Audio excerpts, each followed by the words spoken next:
नमस्ते। मैं हूं Sonu Sharma, reiki grand master, tarot card reader, angel therapist, DNA healer. देखिए, आज का टॉपिक मैं बहुत ही बढ़िया बताने वाली हूँ। ध्यान से सुनिए। देखिए कि बच्चा जब माँ के घर में जब उल्टा लटकता है ना, तब वो क्या प्रोमिस करता है।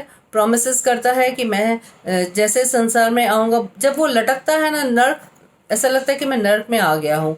तो बहुत प्रोमिस करता है भगवान से कि है ना, मैं स्पिरिचुअल बनूंगा, मैं जाप ताप साधना सब करूंगा। लेकिन जैसे संसार में आता है, वो सब मोह माया में फंसता जाता है। जैसे बड़ा होता जाता है, वो और भी फंसता जाता है, और वो कमाने के चक्कर में ये वो सब करता रहता है। इससे रिलेटेड मैं आपको एक छोटी सी स्टोरी बताना चाहती हूँ। ध्यान से सुनिए।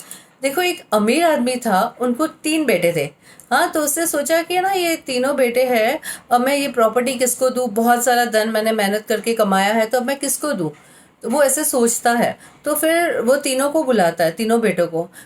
तो उनको तीनों को बुला के और उनको मुट्ठी भर सबको अनाज देता है, और बोलता है कि ये जो मैंने अनाज आप लोगों को तीनों को दिया है, वो संभाल के रखिए। जैसे मैं आऊँगा यात्रा करके, और मुझे उतने ही दाने चाहिए।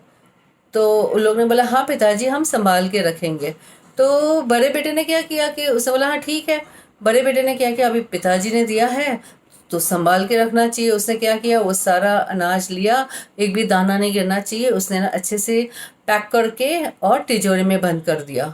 और दूसरे बेटे ने क्या किया, उसने ना देखा ही नहीं। उसने क्या किया, खेत में देखा ही नहीं मुड़ के कि क्या है, क्या वहाँ पे पत्थर है, कंकर है। सोचा ही नहीं उसने, बस ऐसे ही मुट्ठी भर के, जैसे पिताजी ने दिया, वो मुट्ठी भर के ऐसे डाल दिया। उसको क्या लगा कि अनाज ग्रो होगा और ये डबल हो जाएगा और मैं पिताजी को दूंगा।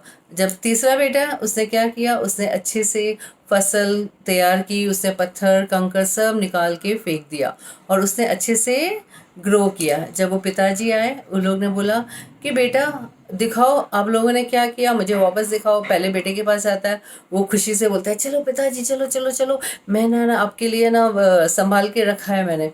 तो बोला ठीक है, दिखाओ। जैसे वो तिजोरी खोलता है, वहाँ पे जो गेहूं थी वो हो गई, आटा हो गया, और वो सब कीड़ों मकोड़ों ने खा के ख़त्म कर दिया था। वो पूरे कीड़े कीड़े लग गए थे। आटा ही बन जाएगा, वो पूरा भूसा बन गया था। तो अभी दूसरा बेटा बोला, ये तो लायक ही नहीं है, छोड़ो। उससे फिर दूसरे बेटे को बोला, चलो चलो दिखाओ आपने। तो वो दूसरा बेटा बोलता है, हाँ हाँ, चलो चलो चलो पिताजी। खेत की ओर ले जाता है, बोलता है, देखो पिताजी। वो खुद हैरान हो जाता है, अरे यहाँ पे तो पत्थर और कंकर है, मैंने तो अनाज डाला था, पत्थर कंकर कैसे हो गए। तो हैरान हो गया, ये ऐसे कैसे हो गया। अच्छा, तो पिताजी ने बोला, आपने मुड़ के देखा उसको। बोला, नहीं, मैंने तो लौट के मुड़ के ही नहीं देखा।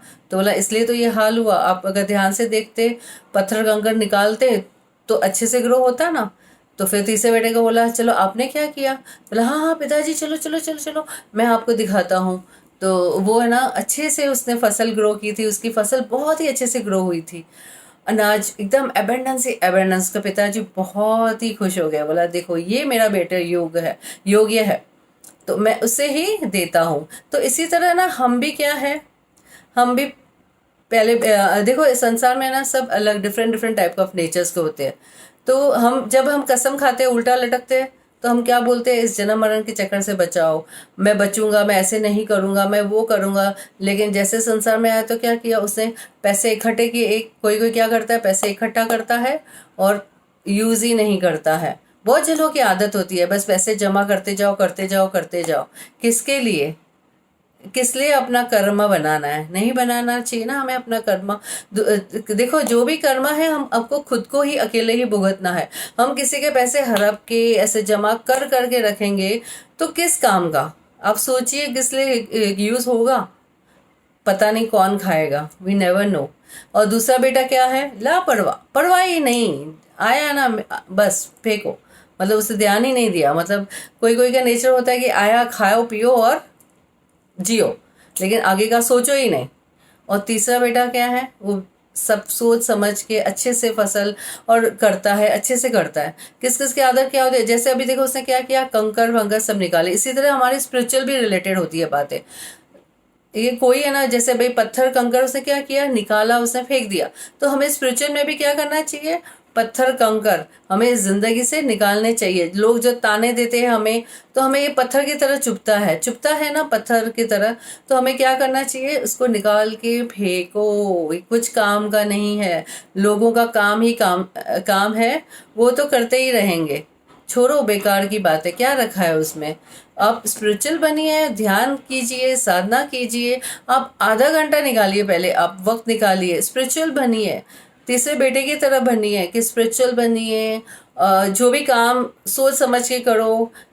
पैसे बचाने भी चाहिए, ऐसे नहीं कि सब खर्च कर दो, नहीं, बचाना भी बहुत ज़रूरी है, आगे काम आता है। पता नहीं पीछे किसी ने देखा नहीं है क्या वक्त है। तो तीसरे बेटे की तरह बनो, बहुत अच्छे से ध्यान करो। और ध्यान भी कैसे करो, स्पिरिचुअल बनो। आधा घंटे की आप पहले स्टार्ट कीजिए। आधा घंटा आपने समझो बैठे, माला जाप किया, ताप किया, साधना किया। धीरे धीरे धीरे धीरे आप बनिए। देखिए, आप स्टेप बाय स्टेप आगे बढ़ेंगे, तो आपको बहुत मेहनत करनी पड़ेगी। देखिए, ज्वेलर के पास जब वो हीरा रहता है तो वो लोग क्या करते हैं, इतना घसते हैं ना। जब वो घसेगा तब वो शाइन करेगा, है ना। तो इसी तरह हमें भी क्या करना चाहिए, संसार में आए हैं तो हीरे की तरह चमकना चाहिए, ब्राइटनेस। देखिए, जितनी ब्राइटनेस होगी, जितना चमकेगा हीरा, इसी तरह हमें भी क्या करना चाहिए, वे टू गॉड, स्पिरिचुअल की तरफ होना चाहिए। भक्ति करो। देखो, आप है ना, ऐसे ही टाइम मत वेस्ट करो, आप भक्ति कीजिए। भक्ति में ही सब कुछ है। देख, आप इसी तरह बनिए, तीसरे बेटे की तरह। धन्यवाद।